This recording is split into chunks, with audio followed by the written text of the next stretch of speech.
Welcome to Jam the Hype Live, where we help Christian urban artists effectively influence our modern culture to live lives transformed by the gospel of Jesus Christ. My name is George Moss. I got my co-host with me, Cherie. What up? Hey, brother. How you doing?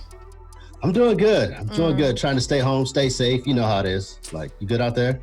We good, but I'm so tired of this. I'm ready for this COVID-19 to be over. Do you know what the 19 stands for, by the way? The 19 pounds we all gonna gain. Eating snacks. I was gonna get all technical. It's the 19th strand of the COVID virus. I don't know. Oh man, I see that you was, getting a little bit irritated about, the mask and stuff there out there on the beach. You see people tripping and like, yo, this mask thing is crazy. Like, I won't even go there because I'm not about to make somebody else upset. But I'm just kind of saying, like, let's just hypothetically say I went to the post office and didn't have a mask on. Okay. And I want to, say, check my post office. Now, the person behind the desk has a mask on and a big old plastic thing in front of her. Correct. But she's like, nope, you can't come up here. You got to put that down over there because somehow, if I don't have a mask on, her mask and the big old plastic thing just don't work no more. I don't understand it. Well, hypothetically, whoever this person was should be wearing a mask because it's actually the law. It's for the protection of everyone. The law has to have, bills and go through the Congress and Senate. Like, you got to go through processes to create law. I don't know. That's besides the point. This whole Corona, fun stuff is an interesting time in our history, and I'm glad to try to enjoy it as much as possible if you can do such a thing. So I'm super glad about our conversation today. I'm glad that we're actually having this conversation because having this time to be here helps us to ponder some things and think about some things differently and deeper than what we normally think about. Because today, I want to talk about this idea of COPO, which I recently just learned about when I was talking to a good friend of mine, which is our co-host, our guest today.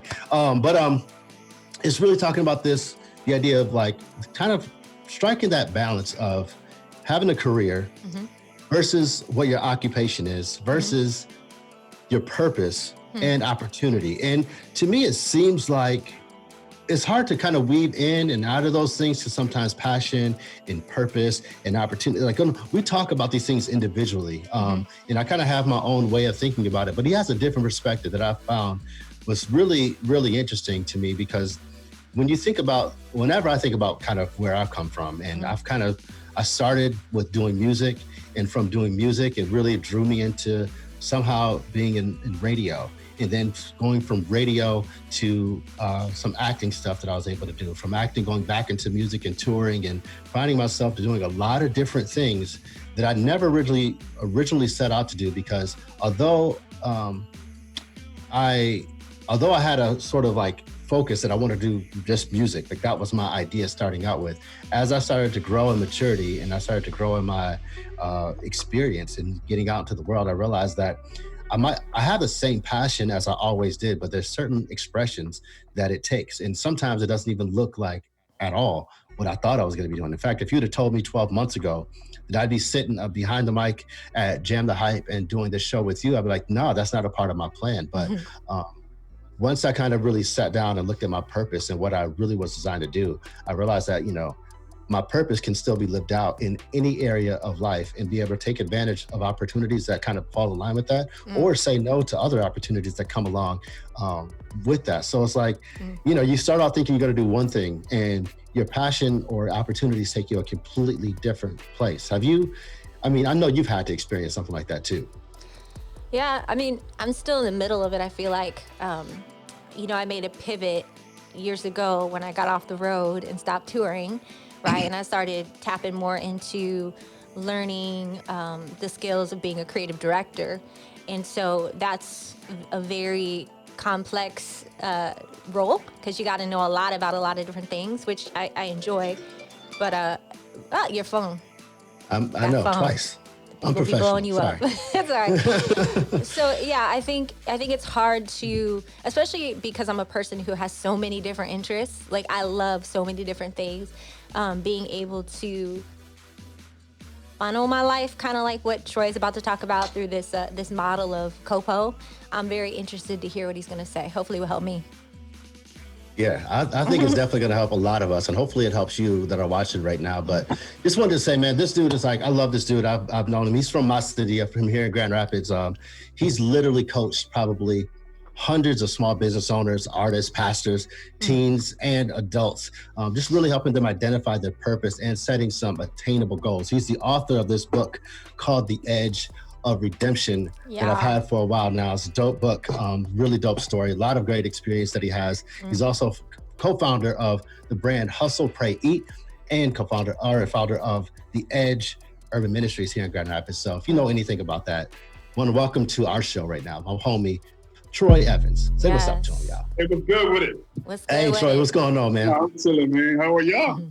Doing great, man. We are excited to hear about this COPO thing, because I got a little bit of it when we talked a little bit this past weekend, but I really wanted to have you unpack that, because you bring it together in a unique way that I've never really heard that perspective. Yeah, man. Thank you. I have the dope opportunity. I'm extremely humbled to work with a lot of creatives, and y'all are weird, okay? Y'all are weird. And my sister was saying, like, there's a lot of ideas. It's like it's a lot of ideas and a lot of interest, because with the creativity that happens, it has its pros and cons sometimes. And so in that, I started to just basically like try to figure out, well, what is it? How can I help streamline some of these ideas? How can we put these ideas in some type of funnel? And I love acronyms. I have about 300 of them. So just come up with a way of talking about, like, yo, this is what calling, occupation, passion, opportunity looks like. And I'm talking about, artists and creatives. I'm one of them, and I have all of these. I wake up in the middle of the night and I got to jump over and write stuff down, or I'm asleep. Different ideas and things like that. And maybe kind of in one way to maybe settle my own mind, and try to get that. And just several years ago, a friend of mine introduced me to an idea and I expanded on it. So yeah, unpack that for us, man. You talk about career opportunity or career occupation. So that's another thing, like just talking about career and occupation, like to me, those seem like the synonymous, like the same thing. So career occupation, like just unpack those two and the difference in those two. So I think, we're talking about there's two different pieces. There's four pieces to it. So there's calling, occupation, passion, opportunity. Oh, So, my bad. I said career. It's calling. Calling is what it is. That's why I was. Yeah. See, I told you we just had this conversation, so I was like, okay, calling, big difference. Yeah, yeah, and that's with calling, as we know that it's God that gives us our calling, and so this assumes that that you are one of His. You know what I'm saying? So that you can receive through the Holy Spirit direction for what it is you're calling. But we have just a general term that we use is a strong urge towards a particular way of life. Okay. And that urge obviously comes from the Paracletos, the Holy Spirit that draws us.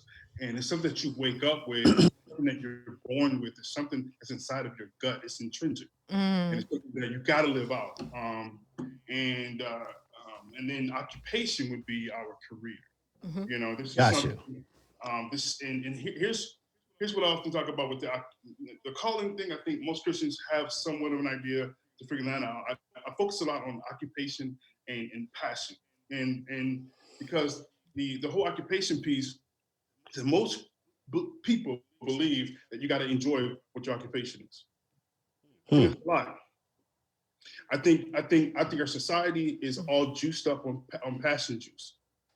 I think it's driven by passion juice. What are you passionate about? You got 3,217 videos about following your passion. Like, bro, get a job. Right out. You know what I'm saying? Bro, that's like, okay, for real, because that's one of those things that is really tough to hear, especially as a creative, especially in this day and age where it's like, there's so many different things. They got the internet and like everybody wants to be a rapper. Everybody wants to get their music out there. Everybody wants to like be an artist and get their, and make a living at what they do. But is it, so you find it, so I'm hearing you say, get a job, like there's responsibilities that you need to take care of. That doesn't mean you have to not fulfill your calling, but you still need to take care of your responsibilities. Can you not do both of those things? If I could draw, I would create 4 circles. And those circles may or may not interlock all the time. So you got your calling, and I think it's important to separate them for a moment, because if we think about just passion and occupation, if we can separate those strategically just for a second and say that I can have each one of these independent. Okay.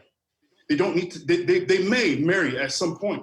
My wife, she's a psychologist now, but she was a fund developer and she was in philanthropy. She gave away a lot of money. She raised a lot of money. That wasn't passion. That paid the bills up in this joint. Yeah. She worked on her degree. You feel me? Yeah. I'm an engineer by trade. I'm an IT guy. I sucked at being a tech. I know how to do strategy. That's what I'm good at.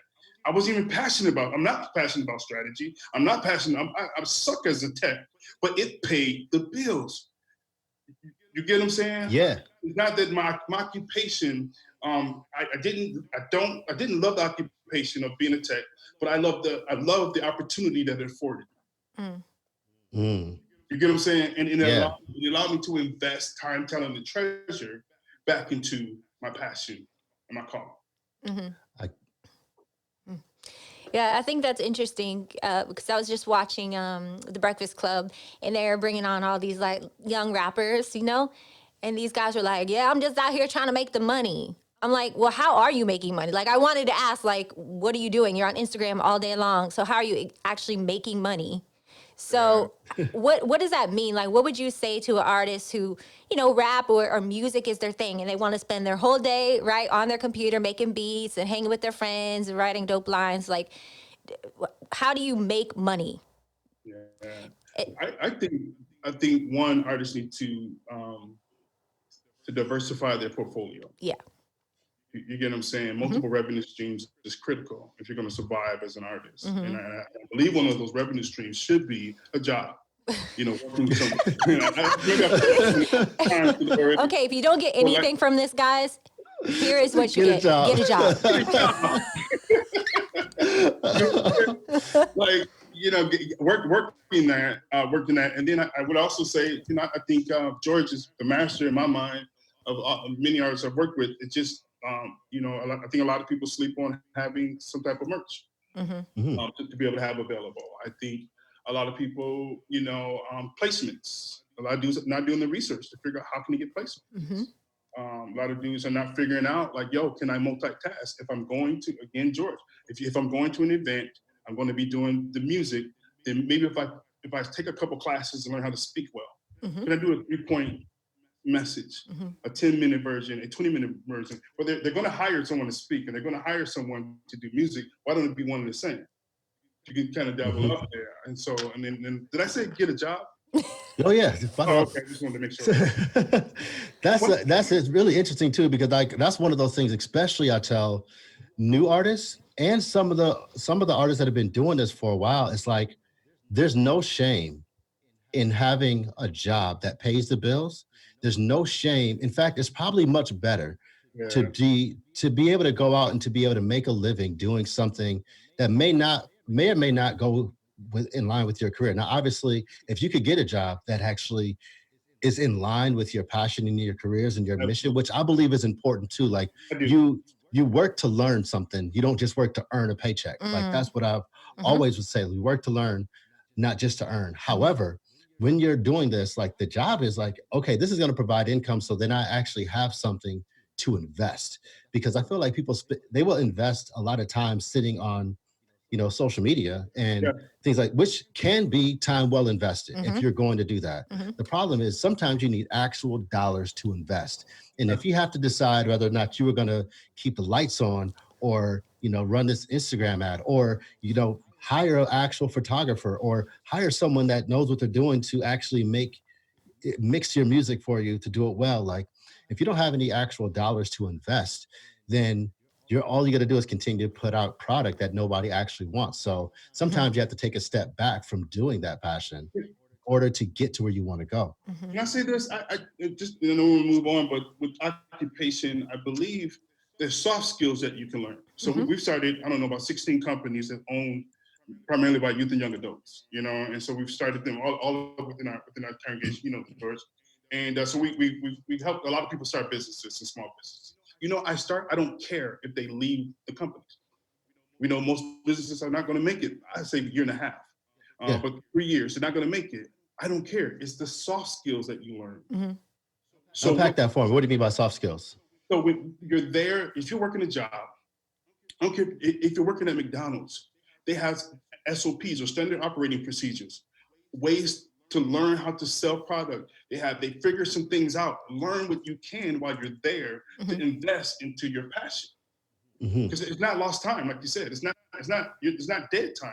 I'm saying get a job. It's a means to an end. But I'm saying be the best at it.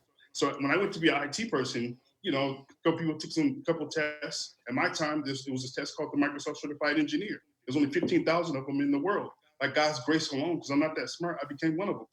But I started down just being a tech. But I'm like, every time I take a test, I'm getting $20,000, $30,000 more every time. So I took 10 of them. Mm-hmm.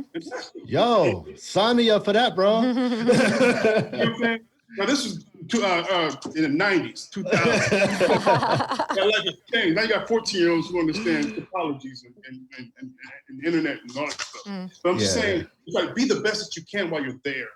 And maximize that and then climb the ladder so that you can take those skills and you can apply them elsewhere. Not just sitting time. It's not just time to chill and not just time to pay bills. It is time to gather other information so you can invest it into your future. All right. So those who are just tuning in, will you just remind us again what COPO stands for, Troy? Calling, occupation, passion, opportunity. And could you share with us an artist that you think recently you've worked with that has done this really well, and how? Man, let me start. It's two that I would say really well. I would say Stephen Malcolm and Beacon Light. Beacon used to work at Salvation Army. He built his career at the same time having a family. He's working at the Salvation Army and was able to go out and he also served and worked at the church at the same time. So he was able to juggle those things and make them. Stephen worked at Nordstrom. All the way until he came to me one day and said, "Hey, I think God wants me to do this full time." And we went through there, and he worked his butt off, every day doing his job in the studio. He was a worship leader at the church, and then still also working at Nordstrom and then pursuing his career all the way until he got signed. because he just didn't have the time to do both things. Mm-hmm. And what's crazy, I think some people have the misconception that just because you get signed, like all of a sudden, like you start making money, you on the road and like all this stuff happens and, everything is great. And I'm like, I know plenty of signed artists that are on the road on the weekends and work at Starbucks throughout the week because they need to get insurance. Like there's so many people like that. And I feel like we have to kind of like break that stigma a little bit because, say, hey, yeah, I have a real job. I work 9 to 5. And I've seen like a couple different artists that have been doing that. Like I saw one artist is like, his kind of promoting his thing on like Uber Eats or DoorDash or something like that. It's like, yeah, I do DoorDash, but I'm also in the studio too, so no shame in that whatsoever. One thing that I do think is interesting though, and what I would love to hear your perspective on, I want you to kind of coming from your pastoral experience. There's people that say, man, I have this calling to do this one thing, and this is a calling from God. My question is, how do you know that it's a calling from God versus just something that you just want to do? Yeah, had some bad pizza that night before. Yeah, man. I think that one, I would be lying if I jumped off and landed some obscure place in England for 2.5 years doing ministry. It would be lack of pistis or true faith if I were to say that I knew 100% that God told me specifically all these details from the mission, objective, strategy, and the tactic. I would be lying. What I'm saying is that, man, I think there you get it in England, and maybe for me it's 3%, and I'm ready to go, and the rest of it is faith. You get what I'm saying? About 3%, and I think oftentimes I'm looking for wisdom. I'm looking for there's wisdom and counsel. I don't have a bunch of yes men. George is one of them. Like people that will actually say like, "Yo, that sucked." I don't say it like that. I'll say it a lot nicer. Cut off call, a text. Change that. Just saying. But having people that will do that, I think having counsel, because you can discern, you can ask the Lord, like Lord, because I don't think the Lord had in the scriptures to show me to be a technician. You know what I'm saying? Or I don't think I don't think I could find that. But what I do know is like, man, Lord, am I feeling a strong pull to go opposite direction of it? Then that caused me to have to ask some probing questions. And me internally, and then go to those who love me and people that will tell me the truth and get some wise counsel around. At least that's what I do. I have about 5 mentors for different reasons. To ask them the hard questions, so they can ask me the hard questions. I'm sorry, but I don't know if that's how I do it. There are some tests and stuff people can take. There's there's something called 13 characteristics. It's 13 characteristics of church planters, but I find it very intriguing for anyone that's a creative or like to start something. It's the 13 characteristics of church planters. I think these profiles are very good. They're personality testing to kind of help, like, man, I want to do something that's going to be high administrative, but I suck administrative. It's probably not what God wants me to do. I think also some in-depth spiritual gifts testing would be good as well. So take those and what mentors are saying and pray like crazy. We'll definitely have to link some of those down in the description below with some of those testings that you do, because sometimes you think of them as super cliche, but actually I've learned so much about who I am and more importantly, who I'm not by taking some of those tests. So at the bottom line, I love your hustle, pray, eat hat, repping your brand. Actually, you and George are both repping your own brand, your own merchandise, back to hustle. I think that sums it up well. Hustle, pray, eat. What you're basically saying is you need to hustle, you need to get a job, you need to basically have capital. In business terms, you need to have capital to invest in whatever it is that you're trying to build. Pray, like God speak to you, right? I'm guessing. I'm making my own solution as far as like what I think it means, but I'd love to hear what you. And then eat. Like if you're hustling, if you're praying, going before the Father, then you're gonna eat. Like when I hear a lot of these young people out here saying, I'm hungry, I'm real hungry. I'm like, all right, cool. Are you hustling? Who cares if you're hungry and you ain't hustling? Are you hungry and are you praying? Okay, if you're doing those two things, then your hunger is gonna, it's gonna be met with eating. But that's how I interpret your brand. What does hustle, pray, eat mean? Yeah, so my nephew Mark and I, he travels with Steven. He's Steven's DJ, and he came home one day and basically said, "Yo, I need some merch." And he said, "I don't want to have merch that's just has a statement, but something that basically represents our family and what we're about." And we strongly believe that hustle is literally God designed us to work hard and smart at the same time. To praise, to seek him always, not a 3 minute, 5 minute, or even 5 hour. None of that. He's not confined to time. So our time or our fancy words don't impress him. Seeking him is what he's calling us to do. And then taking care of ourselves and others, mind, body, and spirit is what prayer, what eating us. Man, I absolutely love it. In fact, I was going to say, I had this, I had my Hustle, Pray, Eat hoodie on. Hey, look at that. But I was holding my daughter. She got like snot or something on the thing. So I was like, all right, I can't even wear this on camera. But man, I appreciate, from the bottom of my heart, man, like everything that you've been doing. You've done so much for so many young guys out there that are just trying to learn how to come up, how to do things, and we a lot of times, we come from places where we don't have examples.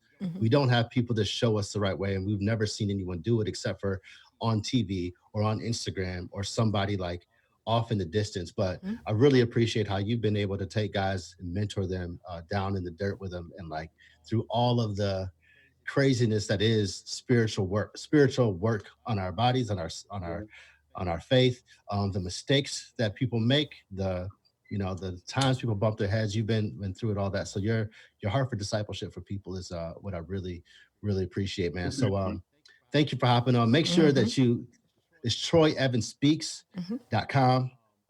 You just released, if you haven't, make sure you check out these 4 videos you just uploaded, kind of unpacking this topic even better, of the COPO topic. And is there anything that you just wanted to say before you took off? And I don't want to hold up your time too much. No, just to artists, man. Like like I said, I've worked with a lot of artists, and man, just be okay with working the job and pursuing what you're passionate about. God will honor. God can be honored in both of them. Absolutely, bro. So dope. Thank you so much for joining in with us, bro. We will make sure to link to some of that stuff down in the description below this, and make sure people hop on over to TroyEvansSpeaks.com, man. So appreciate you joining with us. Thank you, brother. Oh, thank y'all so much. All right. That went fast. I think that was a great guest to have, especially George, thinking through like, how do you balance life and work and passion and purpose?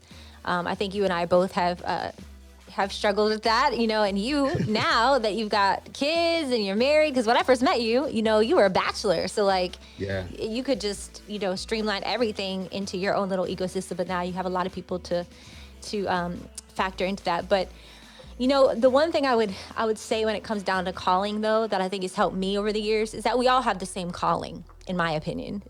Scripturally, it's to go make disciples, right? Baptizing in the name of the Father, Son, and the Holy Spirit. And so I think if we could all stay aligned with that, now how we do it, our purpose is different. Like our gifts, our skills, our talents, and in the season in which God calls us into certain things, I think that might be different. But I think at the end of the day, we're all called to just carry out the purpose of the Great Commission. What do you think about that? I think I'm just reminded of our conversation that we had when I first came out to LA, like when we first started meeting about Jam the Hype and things like that. And you were talking about this idea of purpose and calling. I think you have a lot to say about that, actually. Can you just recap that for me? Because it reminded me of it when you were talking. Yeah. So our guest last week, Pedro, we were at his church, Rest LA, and he was talking about our calling, and he was framing up the Great Commission for us. And I was thinking through things that I'm passionate about and how does that play into my calling. So specifically, I'm passionate about race relations, right? And racial reconciliation. So oftentimes I kept thinking, is this my calling, race relations, racial reconciliation? And I realized that I felt like God was saying, no, that's not your calling. Your calling is to me. You're a daughter, okay? Yeah. And what I asked you to do, that's your calling, right? The Great Commission. Now, race and all that stuff and all these different things that I'm passionate about, that is exactly what it is. I'm passionate about it, and it may play into my purpose. God has made me a mixed chick for a reason, to fulfill a purpose that will ultimately, though, lead to my calling, which is to lead people to the Lord. And so I think that your purpose could be tied to different things that you're interested in, but I wouldn't necessarily blur if it's your calling, because I think we all share the same calling. Yeah, if we're a believer. And I think when you first said that to me, I really didn't quite get it until we talked maybe an hour. And then it just kind of clicked to me. It's like, yeah, we are all called to do things, but we also have different expressions of doing that. Right. And that might look like, making music at a certain phase in your life. That might look like going on the road at a certain phase in your life, but it's okay to shift those things. Definitely when I first came in, 19 years old, just eager to get out on the road. I would be on the road 3-4 months at a time, no problem. When you get kids and you have a wife, that it don't work up that way. You can't just do that. It's it's not about making money anymore. It's about spending time. It's about leaving a legacy behind. And, you go through certain phases in where you're at. And I think as I've learned and kind of settled into that, again, as you mature in that, you start to understand and be able to separate the differences. And that's what I really hope that a lot of these younger artists coming up would see, and a lot of younger creatives, to not get discouraged to say where you're at right now. It's man, I don't want to, I'm wasting my time going to this 9-to-5 job, or I'm wasting my time doing this when I could be, doing this. And I used to think that. I used to have I was working at the YMCA in the parking lot booth where I had to scan people's things to get into the parking lot. And I'm like, man, I'm just wasting time here, wasting my talent and all that. I could be going out and doing something else. And then at the same time, when I have a day off, I'm not doing the things I said I was doing. I was like, yo, at least I was there and I was able to get something that paid for my first music video. That paid for me to even do the things that helped me to get to where I was got to go. And I feel like we live in such a, Instagram culture where we try to compare our square one to somebody else's square 100. And I think we just have to be okay with where we're at and understand that we all have the same calling. Yes, just to make disciples. And if your passion is about, race relations, and he made you female, he made you mixed, he gave you your story for a reason. And he gave me my story for my reason and where I'm at right now. I think sometimes conflict comes when we confuse passion with purpose and passion with what our calling should be, because just because you're passionate about one thing, that doesn't make yours more or less important than what my passion is. But if we're living out our purpose to go out and express those things in those areas to bring people back to Jesus and transform their lives by the gospel, I think that's what we're here for. So that's what I'm excited about. And I think that's Troy's heart. And I really appreciate him coming on and unpacking that. So he's got a lot to talk about that we couldn't touch on today, but I'm glad that we got a chance to have him on the show. Yep. Well, speaking of guests on the show, we want to hear from you. So we would love for you to hit us up in the DMs or comments. Tell us people you'd like us to bring on to the show, people that you think are thought leaders that you want to hear from. Also, subscribe, and comment on our show today. We want to get connected with you guys. What's up, George? How can they get connected? What? You can get connected on social media, Facebook, YouTube, Twitter, all that good stuff. And on Instagram, especially on Instagram, coming up on Tuesday, I do this thing called Talk Back Tuesday, where I'll be on with some people from the Jam the Hype Society, talking back and forth, going on and stuff. So, and even this week, I might even invite you on. So Tuesday at 3 p.m. Eastern time, that is noon Pacific time, and wherever else you're out in the world, you just Google it to figure out when that is. But 3 o'clock Eastern time on Tuesdays is probably doing Talk Back Tuesday on Instagram. So hit us up on there too. You had some dope guests last week on Talk Back Tuesday. Who was that? Oh man, Angie Rose was on there. My homie, I forgot his name because I just met him last week. He's got a dope single out. See, you put me on the spot. I gotta find this single. I'll link his Instagram in the comments below this video too, because he's got a dope single that really love talking to him about. But thank you guys for joining and tuning into the show. Be sure, if you are one of these people that want to use your platform to transform the lives of your audience by the gospel of Jesus Christ, make sure you hit me up, shoot me a DM. I want to send you an invite to the Jam the Hype Society, where we invite thought leaders and leaders like yourself to become better leaders, to become better followers of Christ, so we can use our platforms to share the gospel and make disciples. So thank you all. See y'all next week. Yeah. Peace. See ya.